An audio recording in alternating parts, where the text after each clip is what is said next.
Christian Marshall. Each party will have 15 minutes to present their arguments. The appellant may reserve up to 5 minutes for rebuttal. If you do plan to reserve time, please let me know as I will be keeping track of time. The arguments are being recorded. When you present your argument, please introduce yourself, keep your voice up, and remain behind the podium. You should not use the names of children, minors, and victims during your argument. You can refer them by initials or terms like the child. We have read your briefs and are ready to proceed when you are.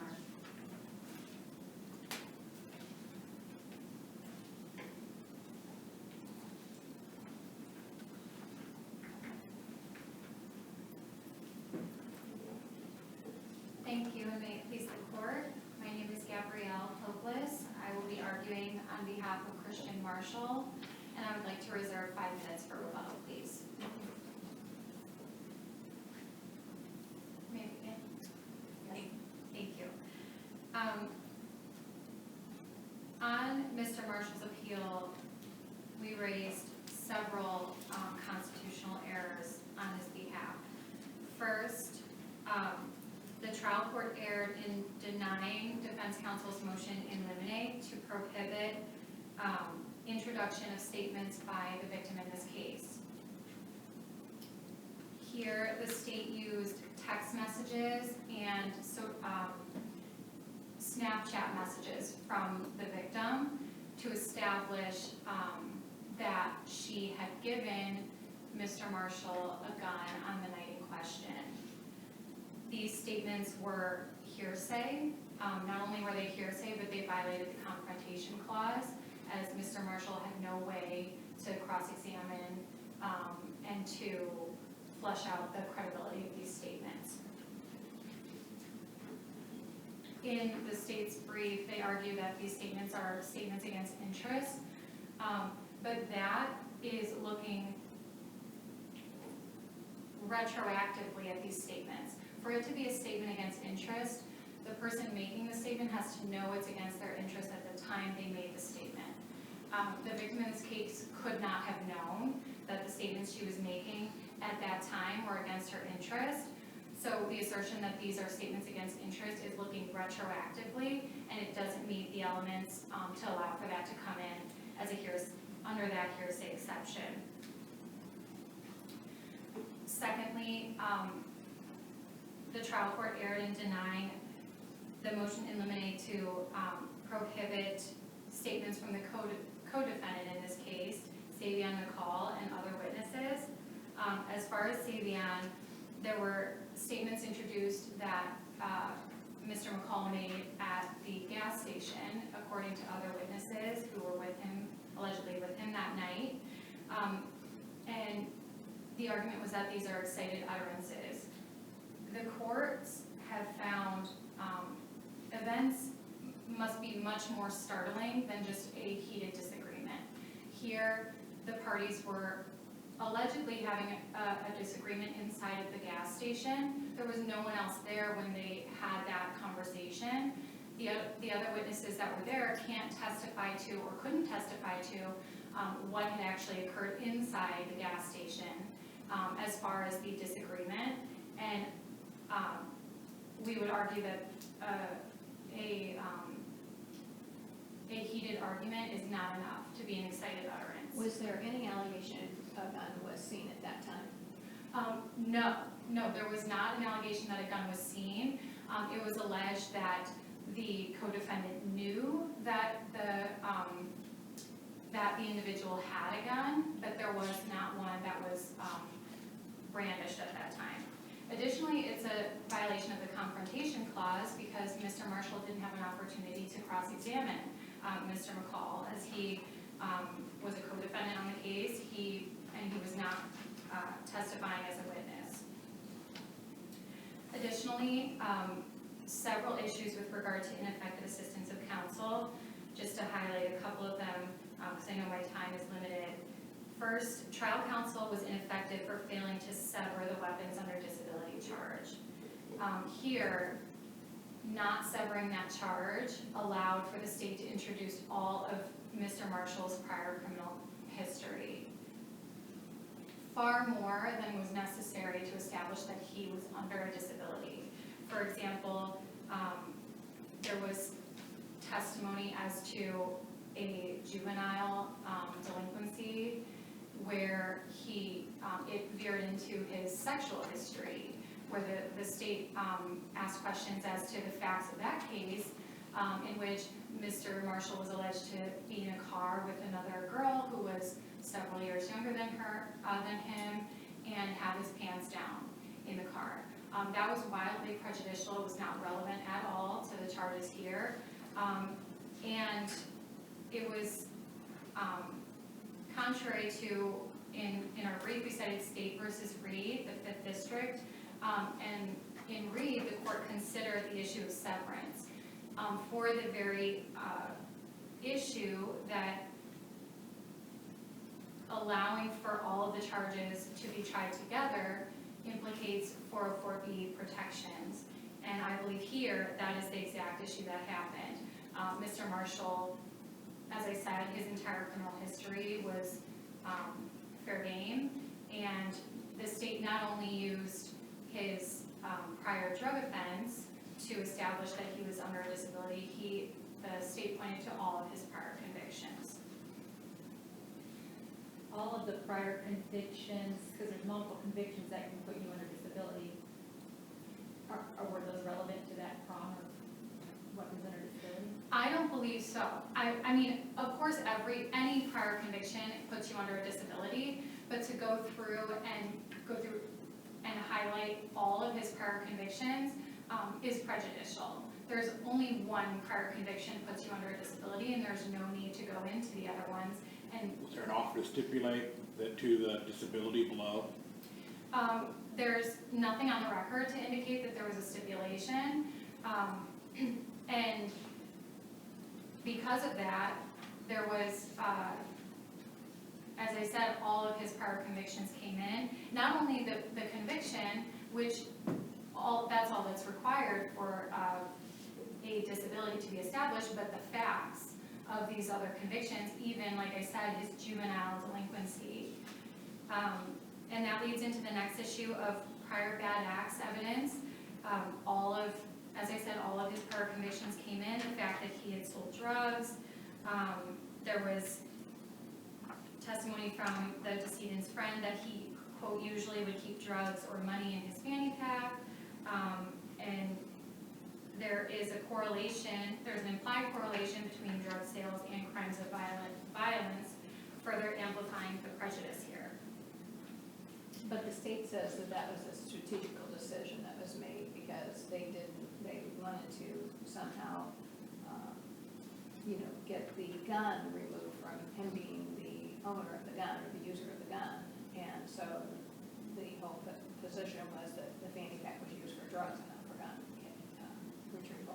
So I believe that issue leads into another issue that was raised on behalf of Mr. Marshall. The only evidence the state introduced as to the weapon was a Instagram photo in which it was from 2017, where Mr. Marshall was pictured with a gun.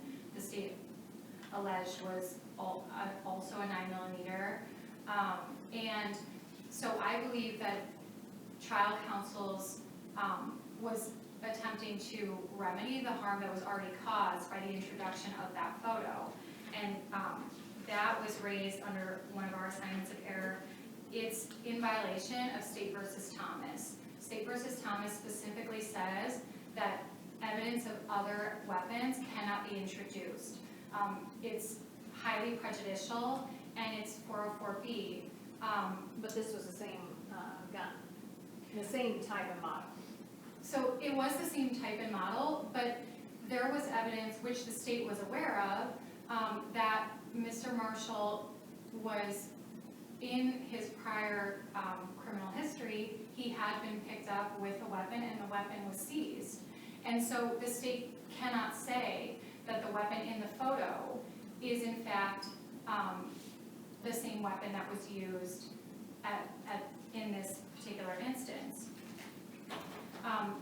There was also issues of authentication. The cell phone records, there was no authentication here. I know the state has alleged that the extraction, there was a witness that testified as to the extraction of the phone. That's not enough to establish that the records that they are looking at are authentic. All that witness can testify to is what they extracted from the device. That's not enough for authentication. As I had stated, State versus Thomas, there was a failure to object for the introduction of that Instagram photo. I believe State versus Thomas is controlling here and indicates that that photo never should have come in. I'm just gonna warn you, you're starting to go into your rebuttal time. Okay, I will reserve my 5 minutes. Thank you.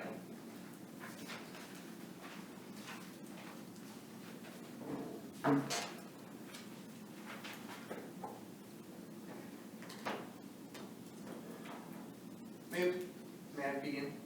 Thank you. May it please the court, I'm Assistant Attorney General Micah Ault on behalf of the appellee, State of Ohio. Just want to respond to some of the issues that appellant raised in her argument, starting with the statement against interest, the statements that were made by the victim to her friend prior to the incident, stating that she was taking the appellant his firearm that she kept for him. Appellant raised the issue that the victim did not know at the time that these statements were against her interest. She mentioned to the other witness that she was scared, that this was something that she was fearful. She knew that he had beef with these individuals. This was urgent. She was doing something she normally wouldn't do. She was taking her parents' car without their permission out. And she was taking a gun to someone that she knew had a disability and a vehicle to him, so that he said it was urgent because he had a beef going on with these people. So the statements she made at the time, she knew that they were against her interest.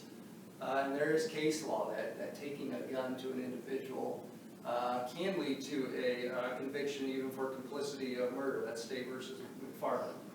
On to the next issue, the statements of the co-defendant, Savion McCall. They were excited utterances. There was an incident at a gas station.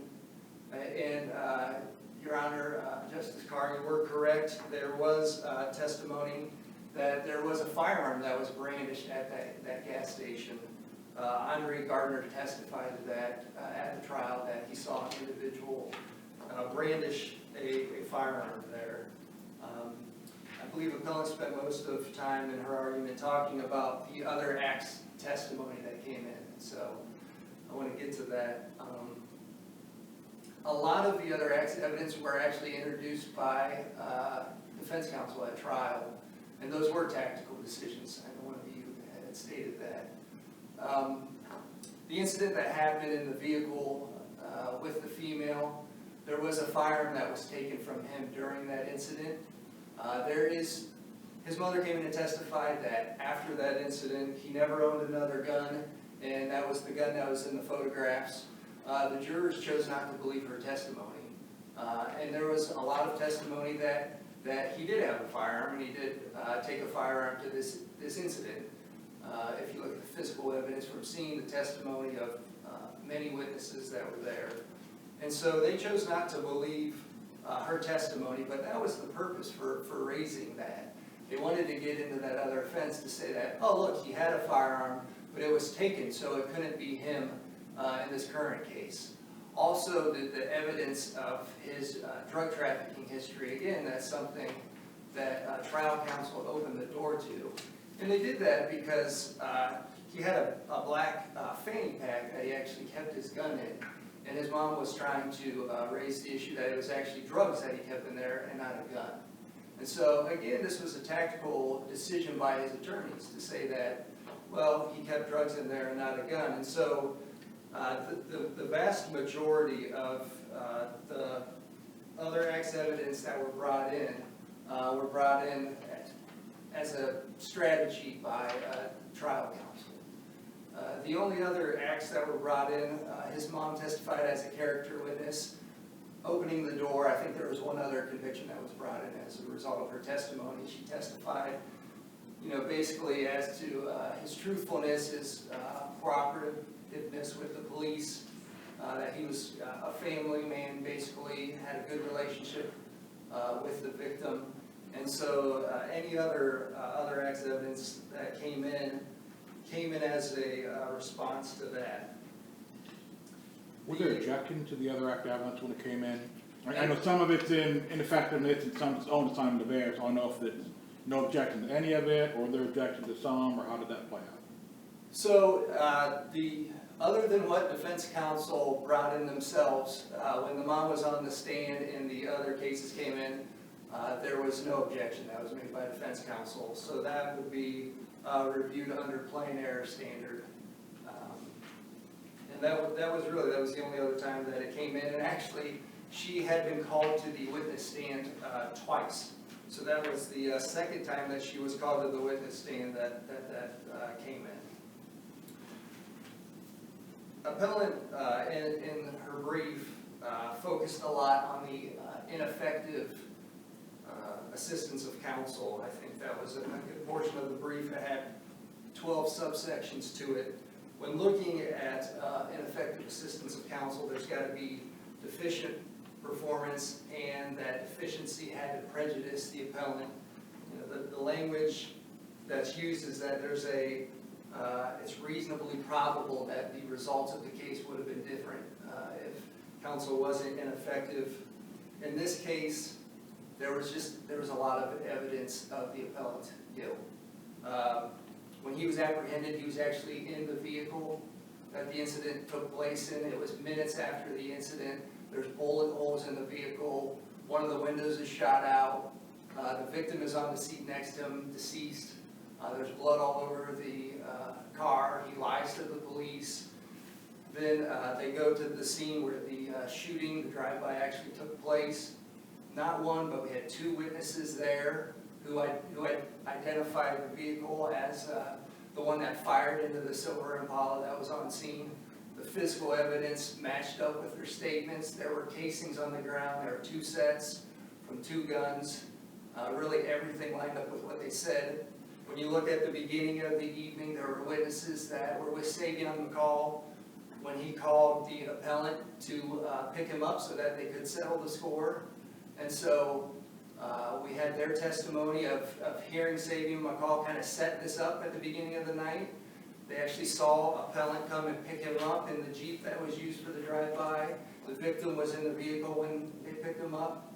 And on top of that, then we had phone records that corroborated this. And as I previously stated, we had the victim's friend who said that she called her in a panic that night, and he had asked for her to bring the gun and bring the vehicle so that he could do this drive-by. So when you look at that claim, there is a lot of evidence here, and even if counsel had maybe changed one thing or another thing, it would have had no impact on the results of this case. So I will conclude. I'm probably close to the end of my time unless there are any other questions by the judges. Thank you. Thank you.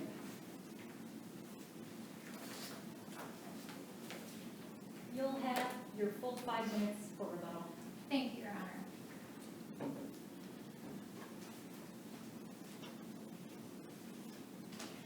I just want to address a couple things that were mentioned by opposing counsel.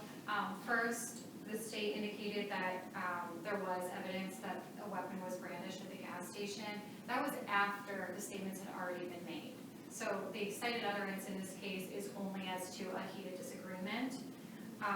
And defense counsel did object to the testimony with regard to the questions of the state as to Mr. Marshall's juvenile case. First, the question was asked, there was no objection, and when the state went back to it, there was an objection then, but by then it was too late. That had already been, the prejudice had already been done. I don't Well, believe after that second objection, did the court overrule because it already came in, or what was the basis for the court's ruling at that point when the second objection came in? I believe at that point, the state just moved on. I don't think there was an official ruling. I would have to look. That's okay. But also with regard to what opposing counsel said as to defense counsel opening the door, I don't believe that's true. Here, the only reason that those things came in is because defense counsel was trying to remedy the harm that had already been caused by the Instagram photos introduction. And so I don't think it's fair to say that defense counsel opened the door. At that point, they had no choice. I also wanted to just highlight a couple of the other assignments of error. One, there was a ton of reference to Mr. Marshall's right to remain silent. There was a ton of commentary that he was uncooperative and that his silence was unusual. Comments like that from law enforcement to indicate that him being silent was indicative of guilt, which is exactly what is not supposed to be presumed from post-Miranda silence. Additionally, we raised some other issues with regards to objections. There were a ton of witnesses that testified to things that they did not have firsthand knowledge of, and what other witnesses understood or knew that's improper and that should have been objected to. There was also testimony from lay witness law enforcement officers as to reconstruction. They testified as to which bullets they believed were fired first. That's not even a possibility to establish something like that. And that came from a lay witness that needed to be expert testimony. Additionally, we raised issue with the photographs. There was a ton of photographs introduced in this case that were extremely gruesome, highly prejudicial to Mr. Marshall, so much so that the court actually made a reference to Flinger's Meat Market, or Flinger's Meat Counter, and at the time of doing exhibits, the trial court indicated that some of those photos going back to the jury would inflame the jury. Well, showing them the photos would inflame the jury. The harm had already been done at that point. And the photos were so gruesome that a juror needed to be excused. There is no reason that photos like that should be coming in for a victim who suffered one gunshot wound, one gunshot wound that caused her death. It's understandable in cases with other facts, but here I don't believe that that was appropriate. And just one other point, the state had also used Detective Groupman to bolster the credibility of other evidence. He offered testimony that, for example, that certain evidence offered was satisfactory to the rules of evidence.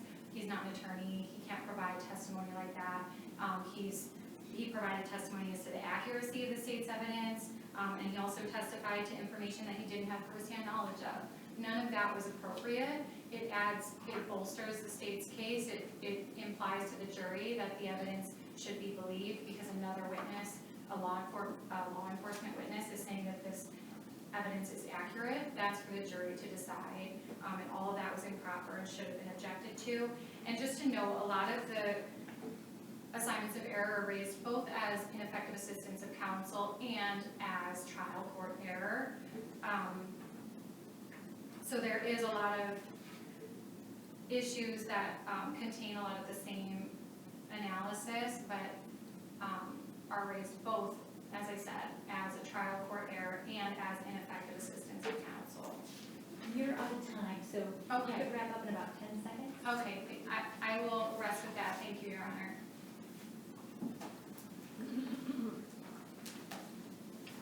The court will take this matter under advisement and issue a decision in due course. The clerk of courts will mail a copy of the decision on the day it's released, and also the opinions are posted on the Ohio Supreme Court website. Thank you both for your presentations. Thank you.